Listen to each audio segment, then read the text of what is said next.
And welcome back, ladies and gentlemen, to another review of The Last of Us. It's your boy Lou here with my child, my son, my first seed, Terrell. What's going on, son? Oh man, back again for another episode of, of this So, this I, of this long journey. It's called The Last of Us. Yeah. well, here we are on episode 3, and we're going to call this one because at this point, I'm just going to start naming these episodes as I see fit. I'm going to name this episode The Ballad of Bill and Frank. And I'm going to let y'all, wow, combine those names didn't even. That's neither here nor there. So the episode starts off with just a touching moment by a pond between Joel and Ellie. As Joel, I'm assuming he's putting together a makeshift grave for Tess and everything that happened. And then we get a short conversation of Ellie basically telling him, "Hey, don't blame me for her dying. Right. You all decided to go on this mission because it benefited you. So it's not my fault from what happened." What did you think about this whole initial setup of just the way we see Joe mourning Tess's loss and the conversation with him and Ellie afterwards? Yeah, I think Ellie was right to go ahead and address that in the room right now. We ain't going to be no more that you blaming me or whatever for the situation going forward. Like she said, y'all adults, y'all wanted to do this, y'all wanted something out of this, and what happened. Now, what I can't tell is, because they didn't really say, is if Tess had got bitten during that altercation, or was that something that she had already prior to? Because when they showed the wound, it could have been right there, but we see a lot of what happened, and clearly this indicates that there was more of a relationship there between Joel and Tess, obviously, and that there was a little bit more than they was just running partners, so we get this has been 20 years, Joel ain't had nothing to nobody in a minute, so but I do think that was the right move going forward to ain't no animosity going forward, or him potentially putting Ellie's life in danger, over his being upset over Tess's death. All right, so now look, all I have to ask is, as I've now found out after you sent me the clip of the way Tess passed away in the game, I was versus going that too. Yeah. The route that they went through here, do you think it carries more weight on this mourning that Joel has for her? Because again, as you said in the game, it's never explained that them two have any form of relationship. Right. Necessarily. It's hinted towards it, but never explained fully. Here we see from just how devastated he is when she passes. And the first stuff we see in the first couple of episodes, we understand the weight of it. So it kind of makes it even more traumatic for the audience, with Ellie basically telling him hey, this is on you all. I just don't want to be the person that falls the blame for what happened here. Do you think just going down that angle that it just helped to carry more weight for the show? Because again, you can't carry a weight for a show like you can for a video game. Yeah. Well, you said does it carry more weight in the show than it did? Basically, the setup carries more weight for the show than it does a video game. Oh, absolutely. Do you think that was a good decision to make? And like I said, for the game, they keep a lot of stuff vague. They keep a lot of stuff vague. Like you really don't know what's going on. You can only see what's going on in front of you at the moment. But obviously, they did obviously give you more backstory so that when she died, it meant something. You know what I mean? Unlike Superman's death and Batman versus Superman. They wow. That's they the comparison here. But they definitely it definitely caught. I knew it was coming. Like I said, I knew last episode I said I knew it was coming, but I didn't think they were gonna change it up to the effect of getting her, because in the game, they have the army or whatever busted in, and they have a shootout, and she don't make it. So it definitely carries more weight, man. And you can see it on Joel's face when they have that pause moment where she's like, "Yo, get out of here." And and he grabs Ellie and was like, "Oh, it's time to go." So I definitely appreciate that for filling in the blanks a little bit more with the relationship between Tess and Joel. Okay, so after we get this confrontation between them two, we get to start the journey of Joel and Ellie, which is something that most people have been waiting for with this show because clearly that's what the game is. Yeah. It's the journey between these two. Part of the journey is that they come past or up a road, and he's like, "Hey, I don't want to take you down that road. You're gonna see some stuff you didn't want to see." Mm-hmm. And Ellie being a very stubborn kid, as she is showing in this show, decides to go that way anyway. But here we get, to me, game or not, this is one of the best setups possible. And that's before the huge setup, but the setup at the point of informing Ellie, like, hey, this makeshift grave that we're walking by, these weren't people that were infected. Like, this was the military doing population control and Yep. saying, hey, it's too many people to fit in the QZ. And if we got to kill people, we're going to have to kill people for others to survive. Now, before we get to the big part of this episode, what did you just think about this setup and this piece of information? And if this piece of information was ever shared in the game, or Nope. is just something new? Nope. Was not in the game, and as I watched this episode, I'm thinking to myself, this is how they're gonna slow the pacing down of Mm-hmm. from them getting to point A to point B. Um, and by filling in backstory for characters that we Mm-hmm. know that we see along the way, and giving us moments like this where we get to see how the military was acting up and, like you said, Yeah, population control and just dropping bodies on the side of the road. Hey, if you ain't get the golden ticket, you ain't getting into the camp, so we gonna have to get you right here. You know man. what I mean? You either die out in the world or you die right here. Like how you want to play it. But like I said, this is definitely, like I said, filling in more of how the world operates now. Mm-hmm. It's kill or be killed. It's the wild wild west out here, and governments are still trying to control it and do what they can to manage what they can to keep who they can alive within the QZ and everything else. So it's hard out here, man. I mean, people, watching stuff like this makes me think how quickly things can change, and as we quickly going through a pandemic situation, Mm-hmm. how the world is reacting, how people reacted. I mean, we see how people were fighting over toilet paper. You know what I mean? So just Exactly. minimal supplies. We haven't even gotten to that point yet, but it's every time we see this, they say it was a life imitates art, or so Mm-hmm. we we start to get closer and closer to stuff like this every day. So every time I watch like this end of the world scenario, I'm like, man, we just went through that not too long ago, and we still in it, basically. There But you go. I wouldn't Mm-hmm. be surprised if United States act up and start doing stuff like that too. You know what I mean? They barely want to give you food stamps, so like I don't know, man. It's wild out here, Well, but this is definitely a good setup, and like I said, provides a lot of good backstory. Like I said, and just how the world operates in The Last I of mean, Us. Joe gives the best line of the show for me, which is here when Ellie says these people weren't even infected, and he said no, and then he goes on the soliloquy about population control, and she said, "Why not just leave them be, let them live?" And he said, "Because dead bodies don't spread the virus."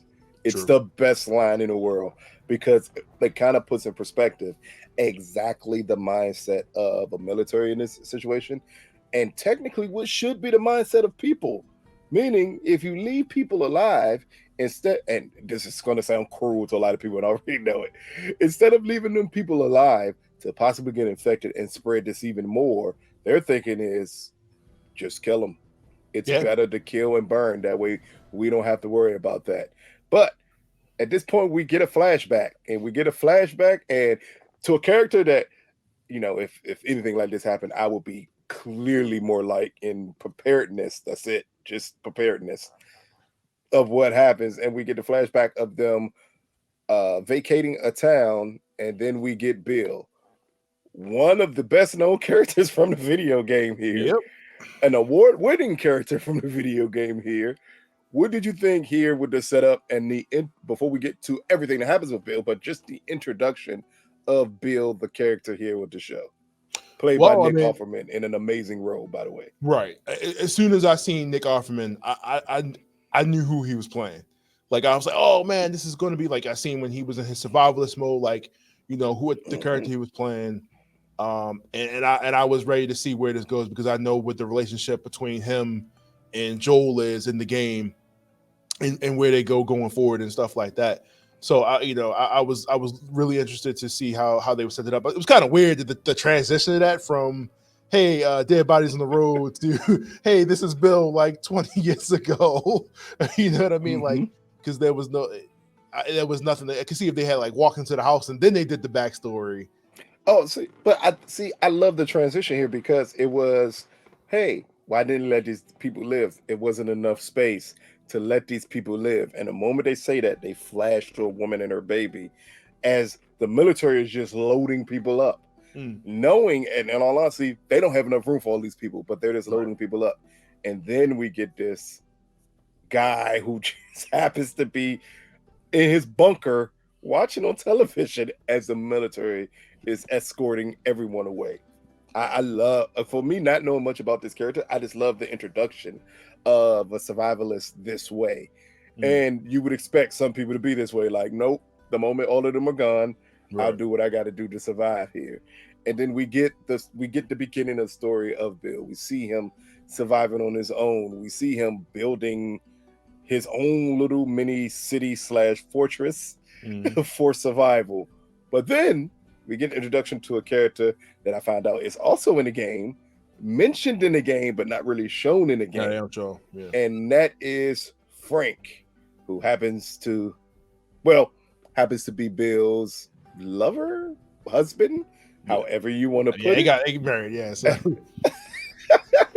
So, for someone who played the game, did you like that they decided to go down this route to fully flesh out Frank as a character?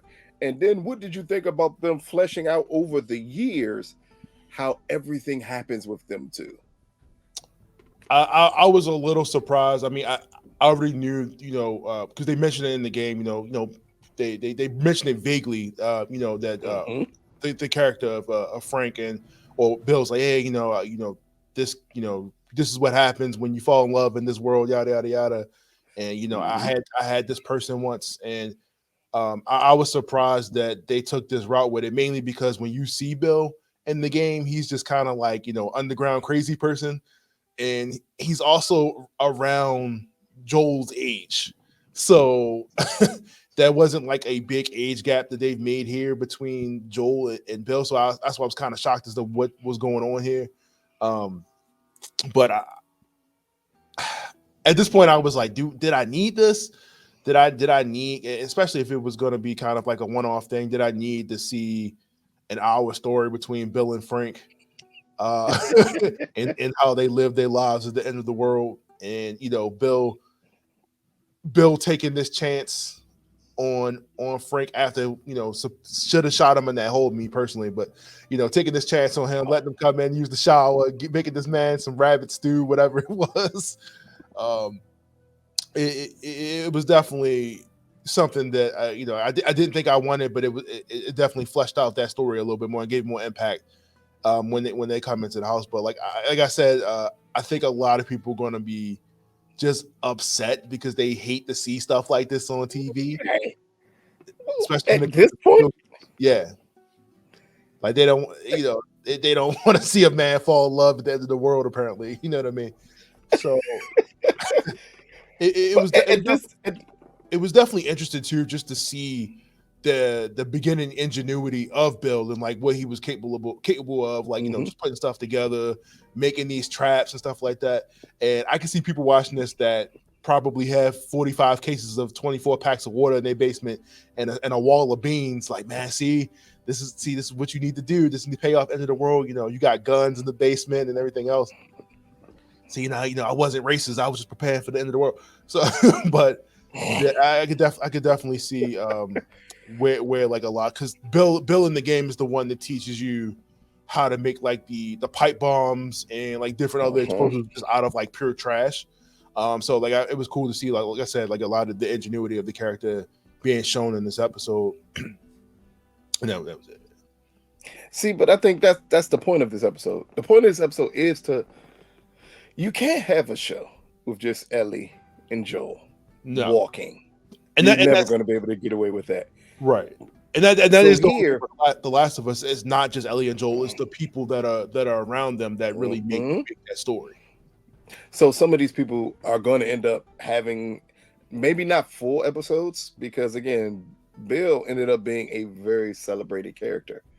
So like I think he won the GLAAD new character of the year in 2013. So Really? like yeah, like this is a highly important character for the LGBTQ plus, I hope I said that right, community. So like I did enjoy the point that you flesh it out and you gave it a change of pace with the show, Mm. but you still stayed true to the message of the show. I absolutely love the way they set up Bill, one, not being sure he should ever let Frank in. And I'm like you, I'd have shot him in the hole and never second thought about it. Right. To him giving him a chance and then giving a chance to feel like in this situation, you could fall in love. Because as you said, that's a key part of the game of him saying, this is what happens when you fall in love in this type of situation. Yeah. And basically saying this is something you shouldn't necessarily do. But then also you see the trust issues. You see that if even if the game they portray Bill like a crazy person, we clearly see it when 3 years later after they have consummated their relationship and started it, and Mm. Frank like, no, we're gonna have friends over. I've been talking Oh to yeah. this woman on the phone. I've been talking to this woman over the radio. Then to find out the woman over the radio is Tess. And Right. then we get Tess, Joel, and them together. But we see the craziness in he had his gun pointed on them the entire Yeah. time they were at the table because he still I does thought not Joe had trust his gun Bill. under the table that whole time they were talking. The way he had his hand under the table, I thought he had his gun under the table and he had his gun on top, but they never showed it. So, but like Joel Yeah. said, he understand the mindset that he was going through. He understands Mhm. like hey, you gotta be standoff. You gotta protect yourself. You don't know what people are capable of out here. You know what I mean? Like Yeah. everybody is after Mhm. your resources. Everybody is after what you have, and you have to protect it by any means possible. So I And mean, even the setup of Joel telling him like, "Hey, if Raiders are most likely going to be your biggest issue coming here yeah. to try to take what you have," and then we get the big scene, the big setup, the big shootout, the only real action piece in this entire episode. Yeah, this But was again, it actually showed just how desperate people got at this time. Like I love the setup of the raid. It made so much sense that they would set it up that way to show just how crazy and kooky he is with all his bombs and everything else going off and all his triggers. Do you ever see in the game just his setups and how his setups work, or is it just he's the guy who can yeah, set up things? in the game, like one of the objectives is to disable a lot of the tripwires and the bombs so you can get Mm, around to where you need to get to. And that was one of the things that like sets him off because like you're setting up, destroying his defenses in the game, and yep. then you wind up getting to it. So yeah, you do see a lot of that in the game as well. See, and that's why I fully appreciated it in this story of the just showing that, and even them tricking us and making you think that Bill was going to die, and then later on we find out that Frank is sick. What is his sickness? I am happy you did not say what it Yeah, was. and they kept it big. Yeah, Just, just keep it going. I have ideas of what it could be, but we're not even going to go that because that's not important. What's right. important, what's the most important element here is they decided to give you a touching love story in the middle of a show about an apocalypse survival zombie mushroom eating virus thing. Like, what did you think about just giving you a love story at this point? And I'm not going to call it unconventional because I think that's disrespectful, but a different take on a love story than possibly the audience who are tuned into this show is not expecting to see. So this is kind of what I wrote down. Like the overall what this Mhm. particular love story was. This is like a end of the world apocalyptic gay notebook love story. And I s- and I Yes. and I say notebook because of the way the notebook ends. This is also The death at the end of the notebook. right. What? What? Yes, but both of them didn't die at the end of the notebook. Only one of them died at the end of the notebook. No, they both died. They both died at like the same time. Did they die? I can't Yeah, remember. yeah. They I've both never fell fully asleep seen the and were Notebook. gone like the next day. Oh man. So, So but maybe that's what they were going for here is a what? gay apocalyptic love story for the Notebook. One, like I said, I mean, I don't mind it. It doesn't really take away from it, but I Mhm. wish it was. I wish it was kind of evened out a little bit more between the time Ellie and Joel had and the time that Bill and Frank had in this episode. Just kind of a little bit more. I wish it was more of a back and forth here versus like, okay, it's 40, 50 minutes of this, and then we give the last 10 minutes to Ellie and Joel in the episode as Yeah. they raid this man's house and leave. So, but I overall, like I was, I said, was wondering, was there any significance in the strawberries? Because yeah, I that was real passionate, man. I did like. That was I understand. It's a nice setup. It's a yeah, nice scene. I didn't know if it was a purpose for yeah. strawberry. As they're eating the strawberries, all I'm thinking is that's soil. You know what grows in soil?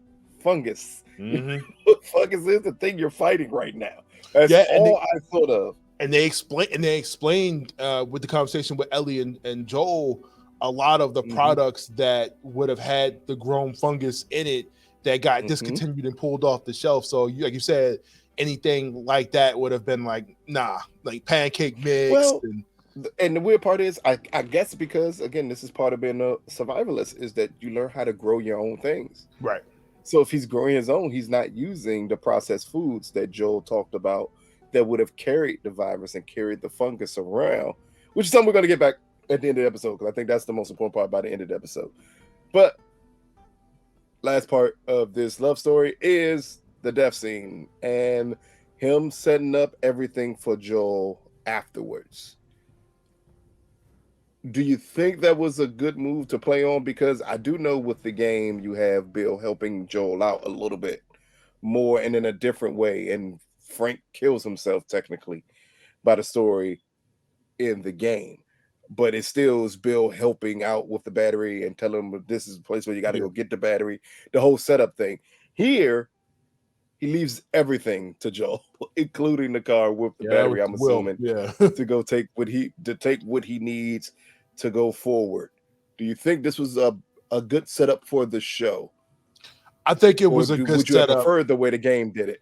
Yeah, I think this entire story was a setup to Joel to trust, obviously, and Hmm. specifically to Ellie, who he still was on the freaking fence about because it's like, Yeah. I don't know you. You know what I mean? Like the relationship between Joel and Ellie is not there yet, obviously. Like the relationship Yeah. that for him to trust her and for him to be 100% bored on this mission was not there until Hmm. probably the later part of this, where he's like, look, I took a chance on this guy and wound up getting, finding my purpose and, Yeah. getting some amazing years out of it that I didn't expect. And, Tess said the same thing at the end, like, look, you need to get out your ass and look, this is what this is. Hmm. This is real. Actually believe in something for once and try to do this. So two people have pretty much willed this mission of Ellie, or three actually, because if you count the Fireflies, their leader, to Joel, say, hey, all the hope of everything is pretty much on Ellie, and this is what we need you to Hmm. do. You need to trust her. So all of that was a setup for them to say, hey, open up your heart, Joel. Trust Ellie to And do this mission. and So we're gonna use to help you open up your heart this amazing gay love story to show yeah. you what opening up your heart can Yeah, do. yeah, open it up. I ain't tell you, it definitely caught me off guard with his goal. I thought they was going to kill Frank, man, within like 10 minutes of the episode. I thought he was going to cap him No. at the piano. Oh nah. I The thought way he he was looked gonna at him, cap I him knew that. outside. I didn't think he was gonna go that Right far. after he let him shower, I knew exactly where this was going. Yeah, But I'm like, what? two quick Okay, questions and then we'll get to okay, yeah. the last part of the episode. One, are you surprised that Ellie gets a gun this early? Because No, clearly at the end of the again, episode, she gets a this is gun. the ongoing She trope gets her about the gun. gun that they, yeah. So like, Yeah. she winds up finding it, and obviously that's going to play out some way where Hmm. the bad guy or something winds up getting the gun from her, or she wasn't supposed to have it, or somebody Yeah. winds up getting hurt sometime, some way. Yeah. But like you said, like I'm not surprised that Ellie got that gun. She was going to find it one way or another. The whole house was he probably had a gun in the refrigerator. You know what I mean? Like she was going to get a gun one way or another. It's like, yeah, it was impossible. It's like she said, look, there's guns all over the wall, man. Let me get one. Man, they had guns everywhere, and he just kept on telling her no. Like Yeah. eventually, she's just gonna like, man, I'm gonna take my own gun because it's guns everywhere, and you're still not allowing me to have one. You see how I don't know, like jumping back to the part with where Ellie and Joel was going through one of his spots where he was like, look, I left some stuff here. You see how kind of like their method is to like leave resources behind because they never know when they might have to cross paths or when they might have. So he leaves a gun there to come back for later. I feel like that's going to play out later in the show or something like that, where they have to come past the house and Ellie remembers that gun is there. I think. Hopefully that plays out that way. It should. I think he was talking about the little to no ammo was left, but that doesn't mean it's not something left in there. Right. Something left, but he did know it was useless to carry with it going forward. It's not going to help us out. Yeah. So, second question before we get the last part, and the last part will be explaining again the way the fungus moves. So, Terrell, how long would it take you in a survivalistic type of atmosphere like this show before you would have a husband? And I asked that question because at first it'd probably be a minute, man. I mean, as they explain, I mean, for Bill, it took 4 years. So, I will have some minute. But that's the thing, though. Frank picked up on, just by living in that house, he picked up on something that was already there within Bill. You know what I mean? That wasn't like that was like, oh, hey, it was circumstance, right? Like the certain things with the piano, the music, the caring nature of them, right? The wine thing gave it away. Certain stuff like that was already there. The wine thing gave it away. Wait a minute, huh? Not even gonna touch that. So you equate wine. Not too many guys like, oh yeah, they know how to pair wine with certain types of food and stuff like that. It's a red wine. It's not even complicated to pair it with a rabbit. You should know these things. You are an adult, sir. You should know. Keep in mind too, what to pair with things. He also had time to look. He also had time to look around his house and see certain things that were in the house. And like he said, when they were sitting at the piano, he was like, "Oh yeah, hey, you must have been played that for a woman in your life." And he was like, "Oh, there is no woman." He was like, "Yeah, I already know." Yeah, I already know, man. Yeah, no secrets even here. when he was picking the songs, and he said, "Oh no, these aren't you. Yeah, this is you." Like it was that thing where he kind of already knew who exactly Bill was, and I think that's what made this a great love story. Is the point that you do have people that come into your life and who can break you down quickly because they know exactly who you are, even without you telling them anything. So again, that's what made this, at least this aspect of this episode, work really, really well. Granted, I do believe, as you said before, it's going to be something that, I mean, a lot of people may say I can skip this episode altogether. Right. But I think this episode will play dividends down the road. But I think just the initial shock of this episode, you know how people are, it's going to completely throw them off. It kind of reminded me of the episode. It kind of reminded me of the episode of The Watchmen, where we almost had the exact same thing. Oh yeah, the Crimson Avenger, and it was revealed of his true identity and sexuality came out, and how people reacted to that one. I think they're going to react the same way here. It's just that Nick Offerman gives an amazing performance. Now, last piece of this episode to talk about, and it's the most important part, you kind of touched on it earlier, is Joel talking about how the fungus spreads, how it spreads so quickly. Because as Ellie said, 1 minute everybody was fine. They were in cars, they were flying in planes, and then it felt like the next minute, all chaos broke loose. And Joel explaining like, hey, we don't know how it started, but it spread through foods. Is this something that's talked about in the game of the way the fungus spreads so quickly? Because I think this is, since you're saying it wasn't, do you think this was a smart way to do it? I think it's a brilliant way to do it, because it brings up things that you just wouldn't expect and things that can happen anyway. The game really starts to talk less about how the infection was and just more of the the survival of everything and how the just getting from point A to point B. I mean, they Mhm. don't even really start really getting. I feel like they really stopped talking about, what was going on with the infection, only that it existed and you needed to avoid it, and the stories that were around the people that you meet. But you really don't get a lot of the origin stories of the infection, other than those initial conversations at the beginning. Mhm. You don't get way as much information as you do here in these last 3 episodes. Oh, see, and that is, I'm not gonna say it's weird because for a video game, you don't really have to explain what happens. You just have to have everyone react to it. Right. Here with the show, you really have to explain because that was one of my biggest questions: is how did this thing spread so quickly? And just to get that backstory the way Joel did made perfectly good sense.